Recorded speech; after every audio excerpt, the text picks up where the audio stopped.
Okay, here we are then, back at COP28, back in the green zone of COP28. We're into week 2 now of this climate summit out here in Dubai. Loads of events happening across the various stages here. One man that's involved in quite a lot of them is the man next to me, Chris Skidmore, the author of the Net Zero Review in the UK. Chris, hello. Perhaps you could maybe start by just summarising the first week of COP. As I say, you've been involved in loads of the events here. Yeah, that's right. I've been here a couple of days now. I think I'm on my 9th event. I think I've got 16 speaking engagements in total, which has been fantastic. There's been a huge interest in the Net Zero Review internationally, actually, to sort of see what processes might come out of the global stocktake. And that's one of the things I'm sort of keen to push is obviously we're moving now from a finesse negotiated text towards implementation, delivery, monitoring where countries are. I think my own reflection after the closing of the first week is we've had a flurry of announcements, some of them fantastic. The stuff that's happening today that I'm probably not even aware of yet. It's really sort of hard to keep track of it on social media. And I think the challenge is we've had some great good news announcements, but this potentially leaves a vacuum. What's coming next into that sort of final second week where there's a real focus on locking down the text of the negotiated sort of additions to the agreement. Is this going to mean a vacuum where we'll find the presidency in battles in a discussion over phase out, phase down, abated, unabated? Expectation management's been a bit sort of all over the place really here because we had the loss and damage fund agreed on the first day. And we've seen some really positive announcements also on sort of carbon markets and people coming forwards with contributions to the loss and damage fund as well. So it's hard to predict necessarily what's coming sort of next. Maybe they've got like a rabbit in the hat, I don't know. But at the moment it seems that now we've got loss and damage in place. People want to focus on 1.5 degrees. They know that we're not going to hit 1.5 degrees unless we have that phase out language properly in the text. With no sort of exceptions or exemptions. Let's come on to that phase out, phase down, phase out language in a moment. But I wanted to also get your views on the UK's presence here at this COP. I mean, personally, it feels like it's lacking a little bit in terms of kind of the UK's involvement. They've obviously come in as a potential kind of global leader on climate change, but there's been quite a bit of criticism about Sunak coming in and going out quite quickly. Haven't seen too much of that real sort of leadership present on the stages rounds here. What's your take on it? Well, I think the real challenge was obviously ever since the Prime Minister made that speech, and I warned at the time this would happen, and it has sadly, is that if you've got a Prime Minister saying that you're going to do net zero differently, you're going to slow down, that you have the ability to row back slightly, then people will take that at face value. Actually, when you look at some of the detail that's what's come forward, there's not much change. The ZEV mandate's still in place. Actually, when you look at some of the changes on boilers, it just quantified exemptions. Actually, the expansion in the boiler upgrade scheme to £7,500 means that that's gone exponential. But we're not really focusing on that, and because also the narrative in the King's speech, which I didn't vote for because of this, on the offshore petroleum bill, has meant that people are saying, why is the UK, having been a climate leader, and Rishi Sunak's argument is like, well, we're still leading, we lead the G20, and that's great, and we do. But you can't stand still. You've got to continue to press forwards. And other countries have felt that vacuum. So we've seen, obviously, the tripling of renewables, the doubling of energy efficiency. That came from Germany and the States. Jennifer Morgan and John Kerry pushed that forwards. I think one of the challenges we're facing is we don't have a climate envoy. And increasingly, every other country here, has appointed a dedicated climate envoy. Doesn't have to be a politician, but it probably helps if they're someone like John Kerry's status to get out there and sell a vision. And we haven't come to this COP with a UK-specific proposal. What we've done is we've taken some of our proposals that came forward at COP26 on the back of the Glasgow Climate Pact, and we've now finessed those, we've expanded them. So some great stuff on the breakthrough agenda that we've continued to pursue. The Powering Past Coal Alliance, I think that's the best announcement for me personally from the UK, that we've got the US on board, we've got Czech Republic, a number of other countries. And that's great as well, but that's obviously building on, you should come to COP, trying to move the agenda forward. And I'm not sure I could say, what has the UK brought as a new policy framework in the same vein as the trebling of renewables, the same sort of doubling of energy efficiency. And I think that's a missed opportunity. Yeah, so back to this kind of phase out, phase down language. We're hopeful, obviously, that phase out makes it into the final text. It is in the draft, the latest draft that's come out. If that was the case, where does that leave the UK with regards to some of the announcements we've seen coming out of the UK recently, particularly, for example, the expansion of oil and gas exploration?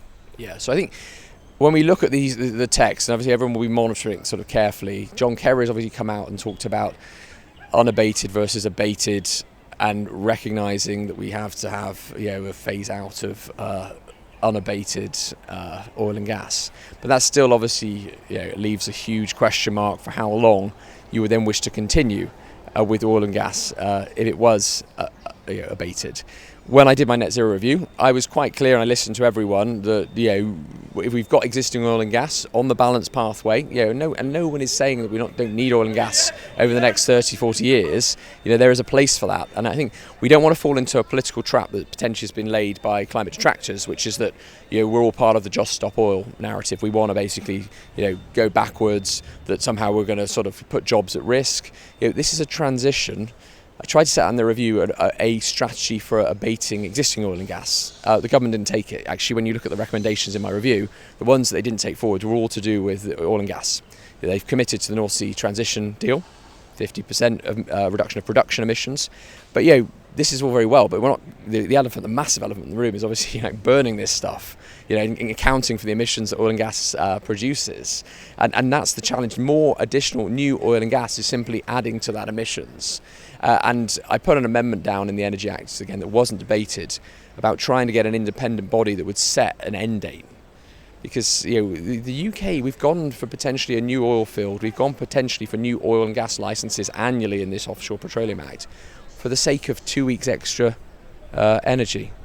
Instead of taking out 95% of the available oil and gas in the North Sea, we're going to take out 97%. And I think the cost of that is going to be incredibly dramatic internationally, because if the UK won't commit, having been the leader in decarbonising the G20, why should any other country do so? And that for me is again another missed opportunity, where again we're not necessarily saying end oil and gas now. It's really important to for the public to know that just because I don't believe in a future for oil and gas for new oil fields, doesn't mean also that I'm not anti oil and gas being used now when it needs to be phased out. So there is a mixture of language around a phase down for existing oil and gas and a phase out that obviously caps immediate oil and gas and new oil fields. Okay, interesting. Well, it's going to be fascinating to see what the text actually ends up being on this note. I wanted to try and bring the tone back up, I guess, in terms of obviously there are a lot of kind of positive, progressive discussions happening here and have happened over the last week or so. For our audience of business leaders, sustainability professionals who will be tuning into this, is there anything you've picked up in this first week and here at COP generally that's leaving you feeling quite optimistic about where businesses can go with regards to sustainability and climate action in 2024? So I think the message I've got from sort of business and investors is they're still committed. What's really interesting is that regardless of messaging, they see this as the sort of future. And obviously a lot of talk around blended finance, working with the public sector around how they can potentially sort of create opportunities and investments. So they want the rate of return, and that's understandable. So there's still this sort of, I think, a hope for taking new policy frameworks. I've been keen to do this as part of the Net Zero Review. I brought it out as a book, Mission Zero, which obviously I've been promoting here on a number of international stages to say, we've got this global stocktake moment. Let's not use it as a vehicle just to beat up countries that haven't been able, through potentially no fault of their own if they're in high carbon industries, to meet their commitments. How can we go back to the drawing board and make sure they'll come back in 2 years' time in Brazil to actually demonstrate clear pathways? And you need the support of business and industry to do that. You need to be able to create net zero markets to enable the change. And for me, obviously, finance and the ability to build out infrastructure is going to be one of the key challenges of delivering on net zero. But it seems that the private finance, patient capital, there seems to be so many companies here that have set up as investment vehicles that somehow seem to have got the money they want to invest in projects. They just can't find the projects that they can de-risk enough to be able to guarantee that capital is going to be spent wisely. So that's a real challenge, a real mismatch, but an opportunity. Well, Chris, we could keep you for a lot longer, but as you say, you've got a lot of events to be getting on to. Just lastly, though, this is your your last COP as an MP, right? So it'd be really interesting to hear very briefly about what are you planning to do next? Will you be back at another COP? I'll definitely be back wherever the next. I mean, it's probably less certain where that COP's going to be, but I think that my intention is to play even more of a stronger role in net zero and climate. I've enjoyed being a member of Parliament for 14 years. It's been a fantastic opportunity to serve my constituency. But I think Caroline Lucas would say the same. Once you realise that there is one single mission that you want to focus on, there's other areas of political life, voting on other bills, other areas of focus. I just now want to maintain my attention, my energy on specifically the net zero challenge. So I'm keen also to think internationally rather than just nationally about sort of where are solutions, where are opportunities, possibilities, how can we sort of come up with new policy frameworks. So hopefully I'll be doing a bit more academic work. I've got a professorship at the University of Bath where, again, I went into politics because I love policy. So I want to try to sort of help all parties, regardless whether it's Labour, Tory, SNP or whatever, just like with the Net Zero Review, to sort of say, look, this is potentially what we could frame for the future. So in a way, it's working on sort of where do we go with Net Zero 2.0? What are they? How can we embed and implement the change that we need? Net Zero 2.0, it's the first time I've heard that, probably not the last. And of course you'll be speaking at our own flagship edie 24 event in March as well, among your other engagements. So looking forward to seeing you again soon. Thank you so much for your time. Thanks everyone for tuning in. We'll be back with another episode of COP28 Live very soon.